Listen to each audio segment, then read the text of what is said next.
Hi, this is Bill Punch from Michigan State University. This is another video in the series of videos on the practice of computing using Python CSE 231. This is our second video on classes. We're going to talk about how to make a class, the main features of the class, and what an attribute of a class is. Let's go ahead and get started. So let's just start out. The easiest thing to do, let's build our first class.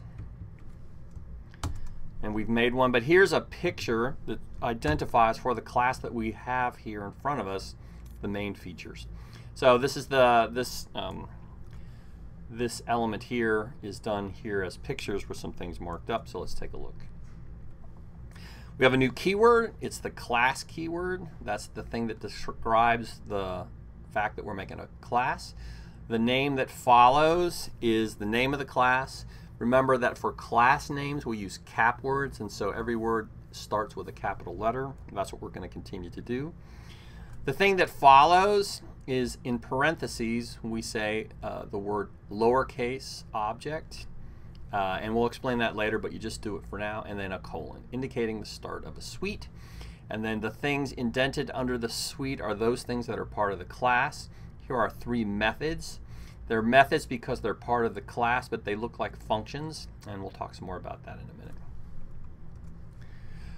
We said before, how is it that you make a class? If you look back at our class, there's no function anywhere in here that has the name point as a function, right? Not there. But nonetheless, Python by default creates a function with the name of the class. And so we can create an instance of the class. And it says, how do we create it? It's the same name as the name of the class, only called now as a function.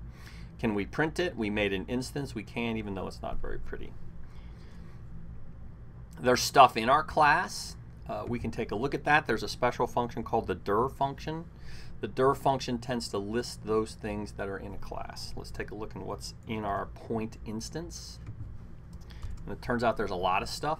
Many of the things that we're looking at have a very weird naming scheme. It has 2 underlines in front and 2 underlines in back. Python reserves things with 2 underlines as special names, and we'll see some of those special names later on. But there's also some stuff that has to do with our class itself. Print, point, translate, x coord, and y coord. And those were all things that we put into our class, and you'll see them as we create them. We can put things into an instance of a class. There are 2 kinds of attributes we can store in a class, either a data attribute or a method attribute. To create a method attribute, or I'm sorry, to create a data attribute is very simple. We start out by creating an instance by calling the point class. If you go back and look at our class, we can create, and this will be part of the next lecture, but you see that there's an x and a y value that are part of the creation process. So we create a class with values for x and y of 10.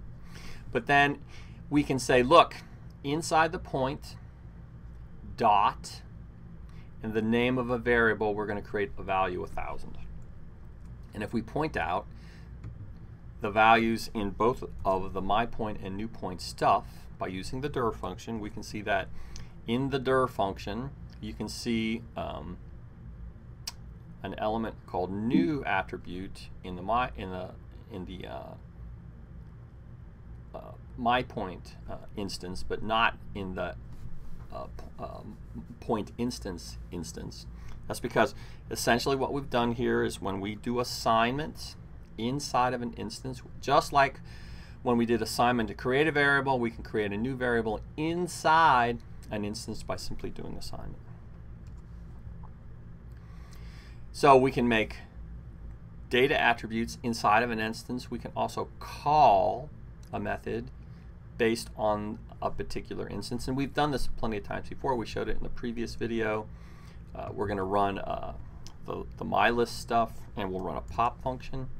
So we create an instance of mylist. We print its type. It's of class list. We run a function pop, pops the last element off, and then we look at the stuff that's inside the list. Here's the dir of a list instance.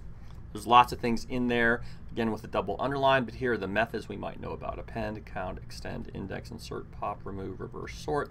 Those are all the particular methods we can apply to a list instance.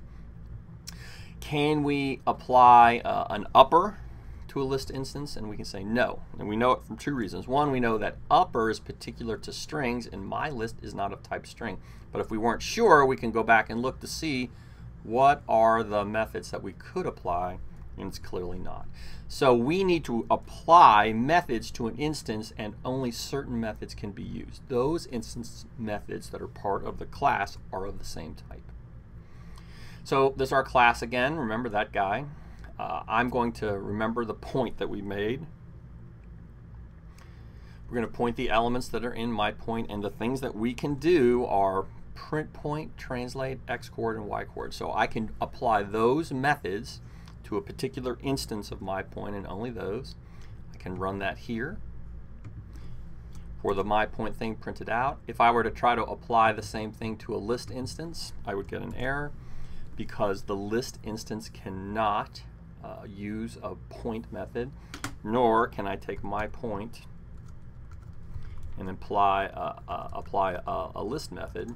My point is not the right type. So the important thing to remember is that each instance has a certain set of methods that it can be applied to. Those are dictated by the type, right? And every type has a set of methods that can be applied.